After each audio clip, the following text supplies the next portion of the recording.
అందరికీ నమస్కారం. కొత్త సస్పెన్స్ కథలోకి స్వాగతం. ఈ కథ పేరు ఆమెను చంపాలి. రచన టెంపోరావు గారు. 1978లో ఈ కథ ప్రచురింపబడింది. చదువుతున్నది దేవి. ఈ కథ మీ అందరికీ నచ్చితే తప్పకుండా లైక్ చేయండి. ఇంకా కథలోకి వెళ్దాం. విశ్వమోహన్ ఖరీదైన సూట్లో ఉన్నాడు. కుర్చీలో కూర్చున్నాడు. ఎదురుగా కుర్చీలో కూర్చున్న రాజా వైపు చూశాడు. రాజు, మనం ఏదో ఒకటి చేయకపోతే అహల్య హత్యలో నేను ఇరుక్కుంటాను అన్నాడు విశ్వమోహన్. అహల్యను ఎవరి చేతనైనా చంపించమని నేను ఆ రోజే నీకు సలహా ఇచ్చాను. నా మాట వినకుండా పరిగెత్తావు. కొరివితో తలగొక్కున్నావు. షటప్ రాజు, అరిచాడు విశ్వమోహన్. అహల్య నన్ను మోసం చేసింది. అందుకే ఈ చేతులతో ఆమెను చంపాలి అని అనిపించింది.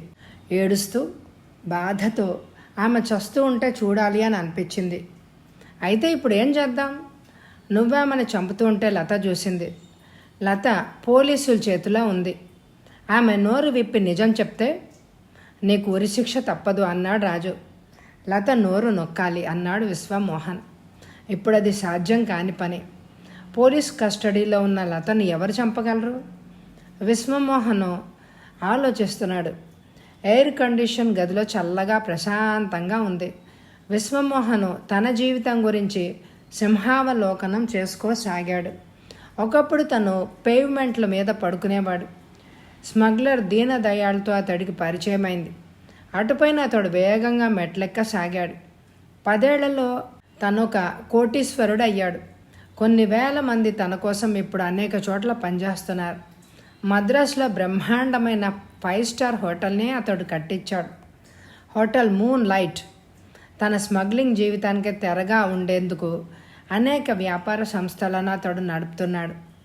ఇంతవరకు తను ఎందరినో చంపాడే కానీ స్వయంగా తను ఎప్పుడు ఇరుక్కోలేదు. ఇప్పుడు ఈ ప్రమాదం నెత్తినొచ్చి పడింది. విశ్వమోహన్ టైం చూశాడు. 10 దాటింది. అతడి కుడిభుజం రాజు. మనం ఆలస్యం చేస్తే లాభం లేదు. ఈ పని ముకుందుకి అప్పచెప్పాలి అన్నాడు రాజు. ముకుందుకా? వాడొక దుర్మార్గుడు, త్రాచుపాం లాంటివాడు అన్నాడు విశ్వమోహన్. రహస్యంగా కాటేయడానికి మనకు త్రాచుపామే కావాలి. విశ్వమోహన్ సూటిగా రాజు కళ్ళలోకి చూశాడు. ముకుందు ఎక్కడున్నాడో తెలుసా? అతడు బొంబాయి నుంచి మద్రాసు వచ్చాడు. ప్రస్తుతం మన హోటల్లోనే గది తీసుకొని ఉంటున్నాడు అన్నాడు రాజు. అతడికి ఇక్కడేం పనుంది? ఏమో అన్నాడు రాజు. క్షణకాలం విశ్వమోహన్ మౌనంగా ఉండిపోయాడు. రాజు, అతన్ని రమ్మను, మాట్లాడి చూద్దాం అన్నాడు అతను. రాజు కుర్చీలోంచి లేచి గదిలోంచి బయటకు వెళ్ళిపోయాడు. విశ్వమోహన్ కుర్చీలో వెనక్కి వాలాడు. ముకుందు దేవాంతకుడు. డబ్బు కోసం అతడు ఎవరినైనా చంపగలడు. ఎవ్వరికి సాధ్యంగాని హత్యను అవలీలగా సాధించగలడు అతను. తలుపునెవరో తట్టారు. స్ప్రింగ్ తలుపు లాగి ఒకతను లోపలికి తొంగి చూశాడు. కమిన్ అన్నాడు విశ్వమోహన్. అతడు మెల్లిగా లోపలికి వచ్చాడు. ఎదురుగా ఉన్న కుషండు కుర్చీలో కూర్చున్నాడు. సన్నగా పొట్టిగా ఉన్నాడు అతను. అతని బరువు 100 పౌండ్ల లోపే ఉంటుంది. కోల మొహం, నల్లటి శరీరం, చిన్న కళ్ళు. అతడు ధరించిన సూట్ లూజుగా ఉంది. అతడే ముకుంద్. ఏం కావాలి అన్నాడు అతను. అతడి కంఠంలో తీయదనం లేదు. మృత్యు కంఠంలాగా ఉంది. మిస్టర్ ముకుంద్, నీ సహాయం కావాలి అన్నాడు విశ్వమోహన్. ముకుంద్ తన జుట్టును నిమురుకుంటూ, ఏంటో చెప్పు. అహల్య హత్య గురించి నీకు తెలుసు కదా అన్నాడు రాజు లోపలికి వస్తూ. పేపర్లో చూశాను. పోలీసులు నన్ను అనుమానిస్తున్నారు. హత్య చేస్తుంటే లత అనే యువతి నన్ను చూసిందట. ఆమె పోలీస్ కస్టడీలో ఉంది. ఈ కేసు కోర్టు దాకా వెళ్లకుండా చేయాలి. ఆమెను చంపాలి చెప్పాడు విశ్వమోహన్. నాకెంత వస్తుంది? 50,000 అన్నాడు అతను. ముకుంద్ చిత్రంగా నవ్వాడు. పెద్ద కేసు, పని కష్టతరమైంది. 1,00,000 రూపాయలు ఇస్తే గానీ నా పిస్టల్ పలకదు అన్నాడు అతను. ఆల్ రైట్, 1,00,000 ఇస్తాను. క్యాష్ తెప్పించు అన్నాడు. విశ్వమోహన్ కుర్చీలోంచి లేచాడు. వెనకనున్న స్టీల్ బీర్వాలోంచి 4 నోట్ల కట్టలను తీసుకున్నాడు. తన కుర్చీ దగ్గరగా వచ్చి కట్టలను టేబుల్ మీద పడేశాడు. ముకుంద్ వాటిని తన కోట్ జోబులో పెట్టుకున్నాడు. లత ఎప్పుడు చావాలి? వీలైనంత తొందరగా. చంపలేకపోతే డబ్బు నాకు వాపస్ చేసేయాలి అన్నాడు విశ్వమోహన్. నా హోటల్ గది బీర్వాలో ఈ డబ్బు అలాగే ఉంటుంది. నేను ఫెయిల్ అయితే నా గదికెళ్ళి ఆ డబ్బును నువ్వు తీసేసుకోవచ్చు అన్నాడు ముకుంద్. పోలీస్ కమిషనర్కి విశ్వమోహన్ అంటే గిట్టదు. ఎంతకాలం నుంచో అతడిని దేనిలోనైనా ఇరికించాలని తాపత్రయపడుతున్నాడు. ఇది కమిషనర్కి గొప్ప అవకాశం అన్నాడు రాజు. ముకుంద్ మాట్లాడలేదు. టెలిఫోన్ మోగింది. రిసీవర్ ఎత్తాడు విశ్వమోహన్. ఎవరితోనో మాట్లాడి అతడు రిసీవర్ని పెట్టేశాడు. అతడు ముకుంద్ వైపు సూటిగా చూశాడు. పరిస్థితులు విషమించాయి. పోలీసులు ఆమెను రహస్యంగా ఎక్కడికో తీసుకుపోయి దాచారట. ఆమె ప్రస్తుతం ఎక్కడ దాగి ఉందో మనకు తెలియదు అన్నాడు విశ్వమోహన్. ఎక్కడుందో కనుక్కుంటాను, వారం రోజుల్లో హతమారుస్తాను అని ముకుంద్ కుర్చీలోంచి లేచి బయటకు కదిలాడు. హోటల్ గంగా 3 అంతస్తుల భవనం. 13వ నంబర్ అంతస్తులోని 265వ నంబర్ గదిలో ఉంది లత. ఆమె సోఫాలో కూర్చునుంది. ఎదురుగా inspector Nair, police commissioner Aravind ఆసీనులై ఉన్నారు. గది బయట 4 సాయుధులైన పోలీసులు కాపలాగా ఉన్నారు. ఇన్స్పెక్టర్ నాయర్ ఆమె వంక చూశాడు. మిస్ లత, నాతో చెప్పిందంతా పోలీస్ కమిషనర్ గారికి చెప్పు అన్నాడు నాయర్. అహల్య హత్యను నేను చూశాను అందామె. ఎలా చూడగలిగావు? రాత్రి 9ంటికి నేను ఆమె ఇంటికి వెళ్ళాను. తన పడగదిలోకి ఆమె నన్ను రమ్మంది. ఆమెతో మాట్లాడుతూ కూర్చున్నాను. ఎవరో వస్తున్న బూట్ల చప్పుడు అయింది. కాసేపు వెనక రూమ్లో ఉండమంది ఆమె. నేను వెనక గదిలోకి వెళ్ళి తలుపులు మూసుకున్నాను. తర్వాత ఏమైంది అడిగాడు పోలీస్ కమిషనర్. తలుపుకు తాళం చెవి పెట్టే చిల్లుంది. ఆ చిల్లులోంచి చూస్తూ నిలబడ్డాను. పొడుగ్గా లావుగా ఉన్న అతను లోపలికి వచ్చాడు. అతడిని ఆమె నవ్వుతూ ఆహ్వానించింది. క్షణంలో అతడు ఆమెను కత్తితో పొడిచాడు. ఆమె అతడితో పోట్లాడింది. చివరికి కింద పడింది అందామె. కీ హోల్లోంచి అతడి రూపం మీకు కనపడిందా? ప్రశ్నించాడు ఇన్స్పెక్టర్ నాయర్. అతడిని మళ్ళీ చూస్తే పోల్చగలను అందామె. ఇన్స్పెక్టర్ నాయర్ ఆమెకు 10 ఫోటోలు ఇచ్చాడు. అహల్యను చంపిన తన ఫోటో వాటిలో ఉందేమో చూడు అన్నాడు నాయర్. ఆ ఫోటోలను చూసింది. విశ్వమోహన్ ఫోటోను తీసి దానివైపు చూపించింది. ఇతనే అందామె. ఇన్స్పెక్టర్ నాయర్ నవ్వుతూ పోలీస్ కమిషనర్ వైపు చూశాడు.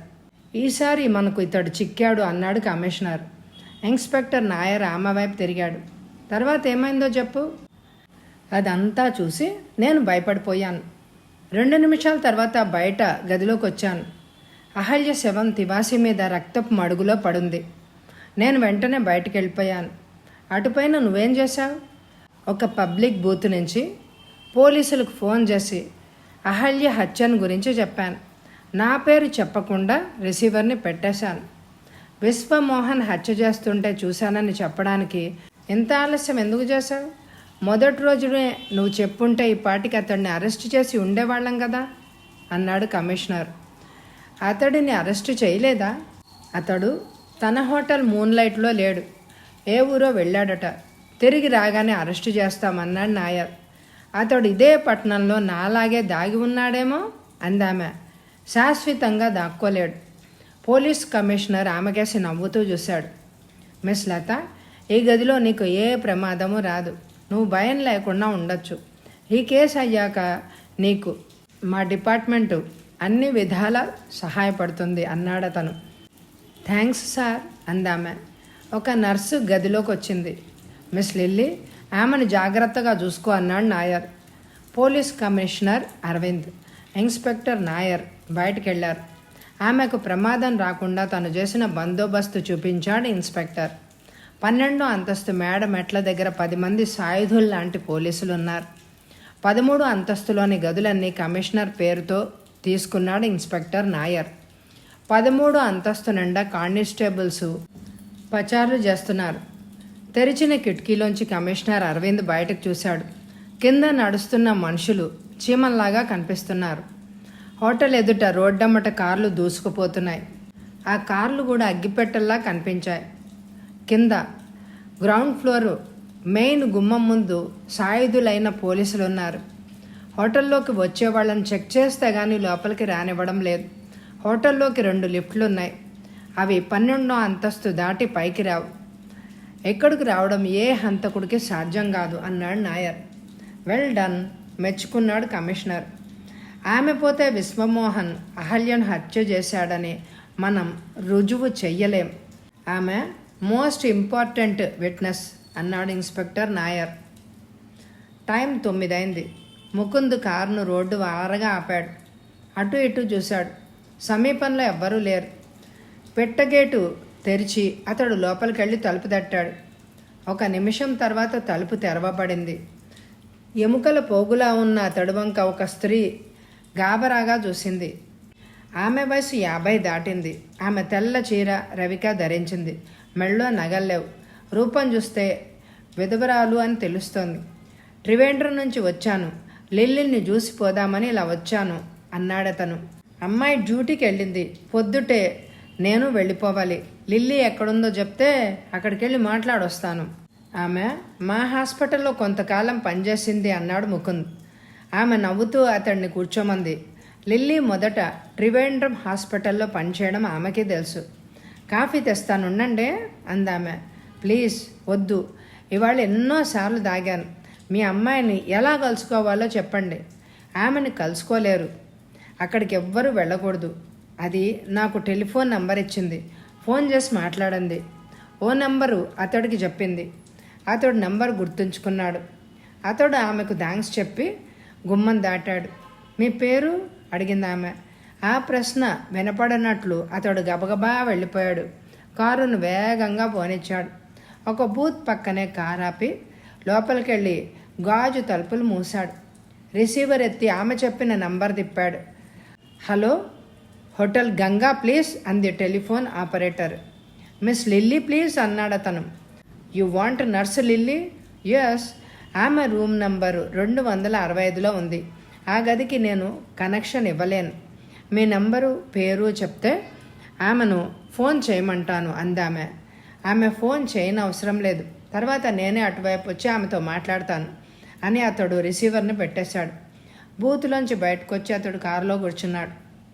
కారు తిన్నగా హోటల్ గంగా వైపు పోనిచ్చాడు. కాంపౌండ్లో కారు ఆపి అతడు ముందు గుమ్మం వైపు చూశాడు. గుమ్మం ముందు 60 మంది సాయుధ పోలీసులు ఉన్నారు. లోపలికి వెళ్లే వాళ్లను వాళ్ళు చెక్ చేస్తున్నారు. గుమ్మం వారగా ఒక మిషన్ అమర్చబడి ఉంది. దాని ముందు నుంచి అందరూ వెళ్ళాలి. జేబుల్లో పిస్తోళ్ళు వగైరా ఉంటే ఆ మిషన్ వెంటనే చూపిస్తోంది. ముకుంద్ కారులో కూర్చుని అదంతా గమనించాడు. తన కోటు లోపల జేబులో ఉన్న పిస్టల్ కారు సీటు కింద దాచేశాడు. కారు అద్దాలెత్తి తలుపు లాక్ చేసి అతడు గుమ్మం వైపు నడిచాడు. మిషన్ ముందు నుంచి అతడు నడిచాడు. సాయుధ పోలీసులు అతన్ని ఆపలేదు. ఎయిర్ కండిషన్ లాంజ్లోకి అతడు ప్రవేశించాడు. తిన్నగా బార్ రూమ్లోకి వెళ్ళాడతను. ఒక టేబుల్ ముందు కూర్చుని బాయ్ని పిలిచాడు. ఒక బాటిల్ బీర్ ఆర్డర్ ఇచ్చాడు అతను. బాయ్ టేబుల్ మీద పెట్టాడు తెచ్చి. గ్లాస్లో పోసుకొని బీర్ తాగుతూ అతడు నలువైపులా చూశాడు. అరగంట తర్వాత అతడు బిల్లు చెల్లించి మెల్లగా బయటికి నడిచాడు. విశ్వమోహన్ ఎదురుగా ముకుంద్ కూర్చున్నాడు. పక్కనే మరో కుర్చీలో రాజు ఉన్నాడు. ముకుంద్ విశ్వమోహన్ వంక చూశాడు. 2 రోజుల్లో ఆమెను చంపుతాను అన్నాడతను. విశ్వమోహన్, రాజు అతని వంక చూశారు. చేత్తో అతడు జుట్టును నిమురుకుంటూ ఆల్ రైట్ ప్రొసీడ్ అన్నాడు విశ్వమోహన్. ఈ ఆదివారం సాయంత్రం లాండ్రీ వ్యాన్ ఇస్త్రీ చేసిన దుస్తులను ఆ హోటల్లోకి అందజేస్తుంది అన్నాడు ముకుంద్. లాండ్రీ వ్యాన్తో మనకేం పని? అన్నీ నాకు ఉపయోగపడతాయి అన్నాడతను క్లుప్తంగా. ముకుంద్ కుర్చీలోంచి లేచి గదిలోంచి మెల్లగా బయటికి నడిచాడు. హోటల్ బార్ రూమ్లోకి చేరుకున్నాడు అతను.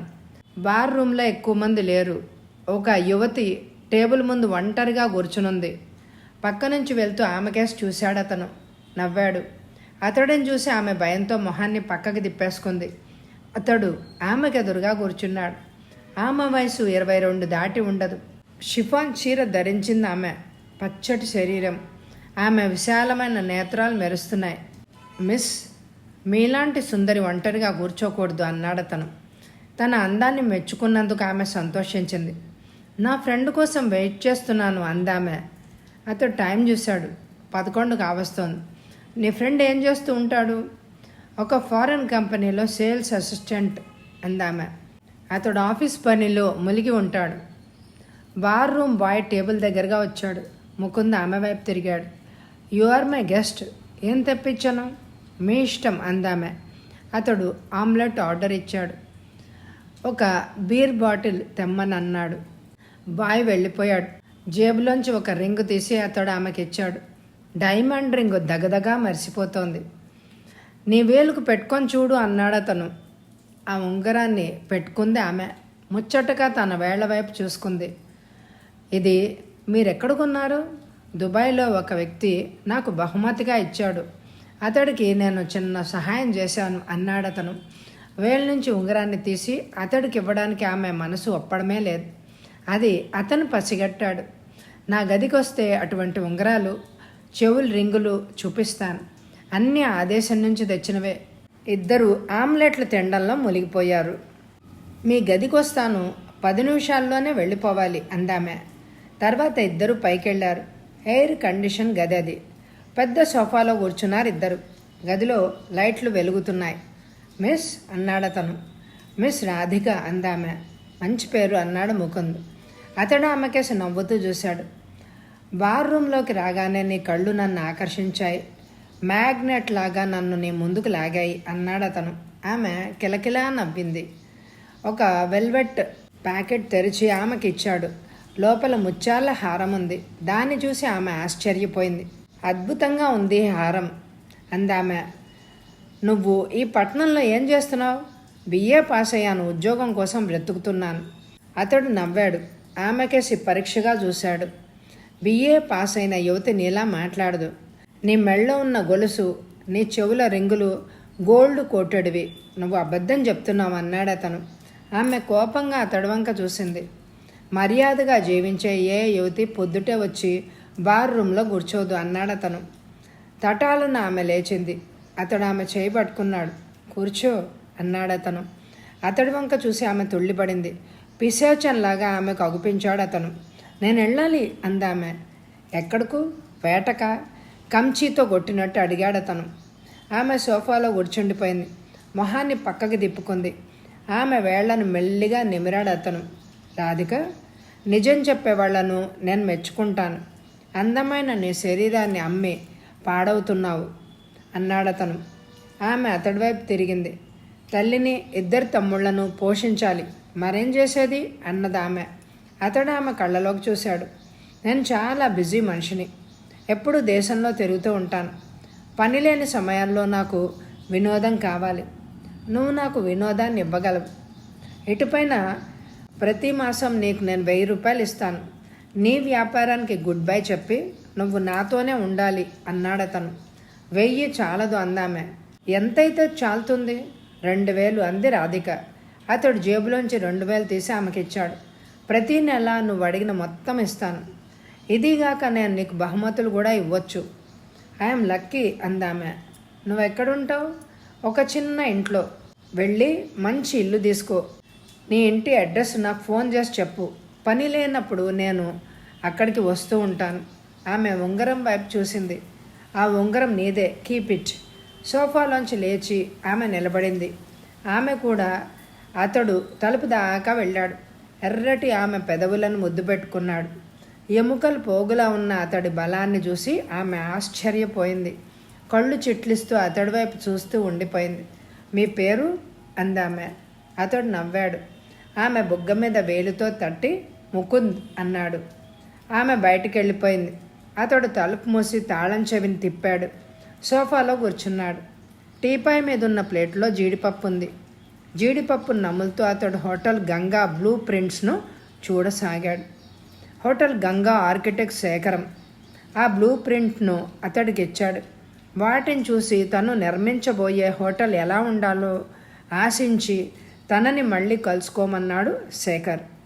వారం రోజుల్లో వస్తాను అని అతడు బయటపడ్డాడు. విశ్వమోహన్ సిగరెట్ పొగ వదులుతూ రాజా వైపు చూశాడు. మనం హోటల్లో ఉండడానికి భయంగా ఉంది. ఏ క్షణంలోనైనా పోలీసులు నన్ను అరెస్ట్ చేయడానికి రావచ్చు అన్నాడు అతను. డోంట్ బాదర్, వాళ్ళు వచ్చినా నువ్వు కనపడవు అన్నాడు రాజు. తలుపును తోసుకొని ఒకతను విశ్వమోహన్ ముందుకొచ్చాడు. పోలీసు వ్యాను, జీపు హోటల్ ముందు ఆగాయి సార్ అన్నాడు అతను. విశ్వమోహన్ కుర్చీలోంచి లేచాడు. మేనేజ్ వెల్ అన్నాడు రాజుతో. 10 నిమిషాల్లో వాళ్ళు పారిపోయేటట్లు చూస్తాను అన్నాడు రాజు. విశ్వమోహన్ లోపల గదిలోకి వెళ్ళాడు. చిన్న గది చాలా అందంగా ఉంది. గదిలో లైట్ వెలుగుతోంది. గోడ వారుగా పెద్ద బీరువా ఉంది. అతడు బీరువా తలుపులు తెరిచాడు. బీరువా లోపలికి వెళ్ళాడు. చిన్న బటన్ నొక్కాడు. బీరువా వెనక భాగం పక్కకు జరిగింది. కిందకు వెళ్తున్న మేడ మెట్లు కనిపించాయి. బీరువా తలుపులు మూశాడతను. మరో బటన్ నొక్కాడతను. బీరువా వెనక భాగం కదిలింది. అతడు మెట్లు దిగి ఒక విశాలమైన గదిలోకి ప్రవేశించాడు. 2 స్విచ్లు నొక్కాడు. ఫ్లోరోసెంట్ లైట్లు వెలిగాయి. ఎయిర్ కండిషన్ చప్పుడు అతడికి వినిపిస్తోంది. అతను గది నలువైపులా చూసి పెద్ద సోఫాలో కూర్చున్నాడు. టీపాయ్ మీద స్కాచ్ విస్కీ బాటిల్ ఉంది. గ్లాస్లో పోసుకొని తాగడం మొదలుపెట్టాడు. అతడిలో ధైర్యం తలెత్తింది. 50 మంది కానిస్టేబుల్స్ హోటల్ నలువైపులా కాపలా కాస్తున్నారు. ఇన్స్పెక్టర్ నాయర్ని ముందు హాల్లో కలుసుకున్నాడు రాజు. ఇన్స్పెక్టర్ సాబ్, దయచేయండి అన్నాడు రాజు. ఇన్స్పెక్టర్ నాయర్తో 60 మంది కానిస్టేబుల్స్ ఉన్నారు. నేను వినోదం కోసం రాలేదు, విశ్వమోహన్ని అరెస్ట్ చేయడానికి వచ్చాను అన్నాడతను సీరియస్గా. ఆయన ఇక్కడ లేడు అన్నాడు రాజు. ఎక్కడికి వెళ్ళాడు ప్రశ్నించాడు ఇన్స్పెక్టర్. గోవా వెళ్ళారు. ఈ వారంలోనే వచ్చేస్తారు. ఈ హోటల్లోని గదులన్నిటినీ మేము చెక్ చేయాలి గర్జించాడు ఇన్స్పెక్టర్ నాయర్. మీ ఇష్టం, ప్లీజ్ యువర్ సెల్ఫ్ అన్నాడు రాజు. ఇన్స్పెక్టర్ నాయర్ ముందుకు కదిలాడు. ఎదురుగా ఉన్న బార్ రూమ్లోకి వెళ్ళారు. బార్ రూమ్లో ఎక్కువ మంది లేరు. ముకుంద్ ఒక కుర్చీలో కూర్చొని బీరు తాగుతూ రేస్ బుక్కుని చూస్తున్నాడు. అతడి పక్క నుంచి వెళ్తూ ఇన్స్పెక్టర్ నాయర్ ఆగాడు. మిస్టర్, మిమ్మల్ని ఎక్కడో చూశానే అన్నాడు నాయర్. ముకుంద్ నవ్వుతూ చూశాడు. ఎక్కడ చూశారో జ్ఞాపకం తెచ్చుకోండి ఇన్స్పెక్టర్ అన్నాడు అతను. కౌంటర్ ప్రాంతంలో కొందరు కూర్చొని తాగుతున్నారు. ఇన్స్పెక్టర్ నాయర్ నలువైపులా చూస్తూ ఆలోచిస్తున్నాడు. ఈ ఎముకల పోగును ఎక్కడ చూశాడు గుర్తుకు రావడం లేదు. ఇన్స్పెక్టర్, మీకు జ్ఞాపక శక్తి తక్కువ. నా ఫోటోను మీరు ఏ పత్రికలోనో చూసుంటారు. ఐఎమ్ ముకుంద్ ఫ్రమ్ బాంబే అన్నాడు అతను గర్వంగా. Mukund notorious killer. ఇతడు ఇక్కడ ఏం చేస్తున్నాడు? మద్రాస్కి ఇతను అసలు ఎందుకు వచ్చాడు? విశ్వమోహన్ ఇతన్ని ఇక్కడికి రప్పించాడా? మిస్టర్ ముకుంద్, మీరు ఇక్కడికి వచ్చి ఎన్ని రోజులైంది? 4 రోజులు. ఎందుకు వచ్చారు ఇక్కడికి? వ్యాపారం పని మీద. ఇంకా ఉంటారా? నా పని పూర్తయ్యేదాకా ఉంటాను అన్నాడు అతను. మీరు ఇదే హోటల్లో ఉంటున్నారా? Yes, room number 40. Inspector Nair వెనక్కి తిరిగాడు. ఇన్స్పెక్టర్, ఎనీ ట్రబుల్ అన్నాడు ముకుంద్. ప్లెంటీ ఆఫ్ ఇట్ అని నాయర్ బయటికి పరిగెత్తాడు. ప్రతి గదిని పోలీసులు చూశారు. విశ్వమోహన్ ఎక్కడా లేడు. రూమ్ నంబర్ 40ని నాయర్ జాగ్రత్తగా చూశాడు. ఎయిర్ బాగ్లో దుస్తులు, స్వామి వివేకానంద పుస్తకం మాత్రమే ఉన్నాయి. 2 గంటల తర్వాత ఇన్స్పెక్టర్ నాయర్ తన జీప్ వైపు నడిచాడు. ముందు సీట్లో కూర్చున్నాడు. కానిస్టేబుల్ వెనక కూర్చోగానే జీప్ కదిలింది. జీప్ వెనకనే వ్యాన్ దూసుకుపోయింది. ఎవరో తలుపు తట్టారు. కమిన్ అన్నాడు ముకుంద్. రాజు గదిలోకి వచ్చాడు. ఒక ఎయిర్ బ్యాగ్ను అతడు టేబుల్ మీద ఉంచాడు. Thanks for the safe custody అన్నాడు ముకుంద్. మళ్ళా కొంతకాలం దాకా పోలీసులు రారు అన్నాడు రాజు. ఆదివారం తర్వాత వాళ్ళు ఇక్కడికి రావాల్సిన అవసరం ఉండదు అన్నాడు ముకుంద్. మీరు జయిస్తే అన్నాడు రాజు. ఇంతవరకు నేను అసలు ఓడిపోలేదు అన్నాడు ముకుంద్ జుట్టు నిమురుకుంటూ. ఆదివారం విశ్వమోహన్ గదిలో పచారులు చేస్తున్నాడు. తలుపును తట్టి లాగి ఒకతను లోపలికి వచ్చాడు. పొడుగ్గా బలంగా ఉన్నాడతను. అతడి చేతులు ఇనప కడ్డీల్లాగా ఉన్నాయి. జాకబ్ అని ఆగాడు విశ్వమోహన్. చెప్పండి బాస్. అతడిది బొంగురు కంఠం. ఇవాళ రాత్రి ముకుంద్ హోటల్ గంగాకి వెళ్తాడు. పని పూర్తయ్యాక అతడు తిరిగి వస్తాడు. దోవలో అతడిని తుద ముట్టించాలి. జాకబ్ ఉలిక్కి పడ్డాడు. భయంతో బాస్ వంక తిరిగాడు. విశ్వమోహన్ అతడి కళ్ళలోకి చూశాడు. ఆ ఎముకల పోగును చూసి మీరందరూ ఎందుకంతగా భయపడతారు? ముకుంద్ బలవంతుడు కాడు. నువ్వు అతడిని సులువుగా సఫా చేయగలవు. ముకుంద్ నక్కలాంటి వాడు బాస్. అతడితో కయ్యానికి వెళ్తే నేనే చావాల్సి వస్తుంది అన్నాడు జాకబ్. నువ్వు ధైర్యం కలవాడు అనుకున్నాను. ఈ పని తిరుపతికి ఇస్తానులే. తిరుపతి పేరు వినగానే జాకబ్ కళ్ళు ఎర్రబడ్డాయి. తిరుపతి విశ్వమోహన్ మనిషే, కానీ జాకబ్ తిరుపతిల మధ్య పచ్చగడ్డి వేస్తే బగ్గుమంటుంది. తిరుపతి ఈ పని చేయలేడు బాస్. నేనే మీరు కోరినట్లు చేస్తాను. అంతా సవ్యంగా జరిగాక నువ్విక్కడ పెద్ద హోదాలో ఉంటావు. ఆశ చూపించాడు విశ్వమోహన్. చేస్తాను, జయిస్తాను అన్నాడు జాకబ్. చీకటి పడింది. లైట్లు వెలుగుతున్నాయి. ఇన్స్పెక్టర్ నాయర్ జీప్ హోటల్ ముందు ఆగింది. అతడు కిందకి దిగాడు. సాయుధ పోలీసులు అతడికి సల్యూట్ చేశారు. అందరినీ జాగ్రత్తగా చెక్ చేయండి, చెక్ చేయకుండా ఎవరిని లోపలికి వెళ్ళనివ్వకూడదు అన్నాడు ఇన్స్పెక్టర్. చీమని కూడా వెళ్ళనివ్వం సార్ అన్నాడు ఒక కానిస్టేబుల్. అంతలో dream land laundries van jeep పక్క నుంచి హోటల్ వెనక్కి దూసుకుపోయింది. 50 అట్టపెట్టెలను పెద్ద హాల్లో గోడవారుగా పెట్టారు. లాండ్రీ వ్యాన్ తిరిగి వెళ్ళిపోయింది. సోమవారం పొద్దుటి దాకా ఆ పెట్టెలను ఎవ్వరూ ముట్టుకోరు. దుప్పట్లు, తువ్వాళ్ళు, గలేబులు సరిగ్గా ఉన్నాయో లేవో సోమవారం పొద్దుటే చెక్ చేస్తారు. అటుపైన వాటిని గదులకు పంపుతారు. ఒక పెట్టె పై మూతను ముకుంద్ మెల్లిగా పైకి తోశాడు. తల కొద్దిగా పైకెత్తి చూశాడు. విశాలమైన స్టోర్ రూమ్. గది నలువైపులా ప్యాకెట్లు, డబ్బాలు వగైరా ఉన్నాయి. 2 మనుషులు అతడున్న వైపుకు వస్తున్నాడు. అతడు మళ్ళీ ఉండజుట్టుకొని పడుకొని మూతను కిందకు లాగాడు. పక్క నుంచి వాళ్ళిద్దరూ నడిచి వెళ్ళిపోయారు. అతడు మూతను మళ్ళీ పైకి తోశాడు. గదిలో ఎవ్వరూ లేరు. లైట్లు వెలుగుతున్నాయి. ముకుంద్ బయట కురికాడు. ప్యాకెట్ మూతను మూసేశాడు. వ్యాన్ డ్రైవర్కి 100 రూపాయలు ఇచ్చాడు అతను. పోలీసును చెక్ చేయకుండా అతడు హోటల్ స్టోర్ రూమ్లోకి చేరుకోగలిగాడు. అతడు టైం చూశాడు. 7 అయింది. మెల్లిగా గుమ్మం వైపు నడిచి బయటికి చూశాడు.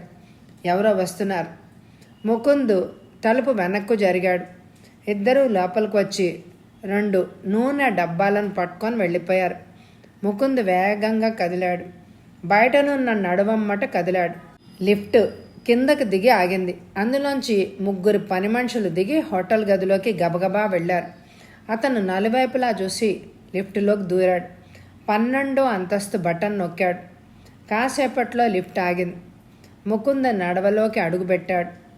అతడు నడవమ్మట నడుస్తున్నాడు. మలుపు తిరిగి ఎవరో ఎదురుగా వస్తున్నారు. అతడు విదేశీయుడు. ముకుంద్ నవ్వుతూ ముందుకు పోయాడు.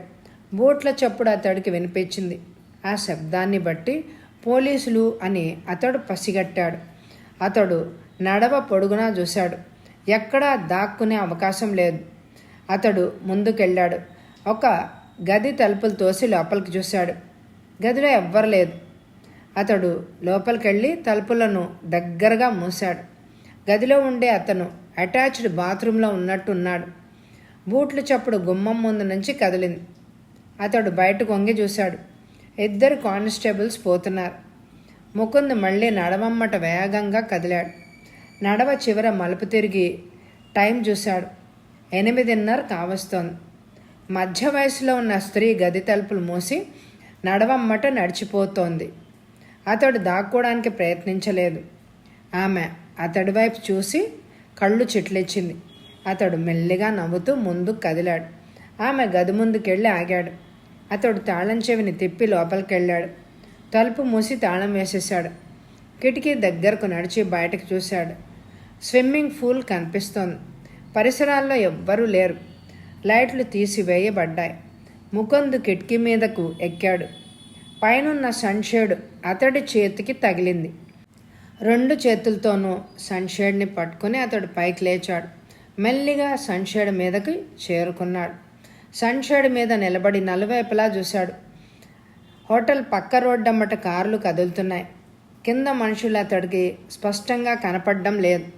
కాసేపు అలాగే ఉన్నాడతను.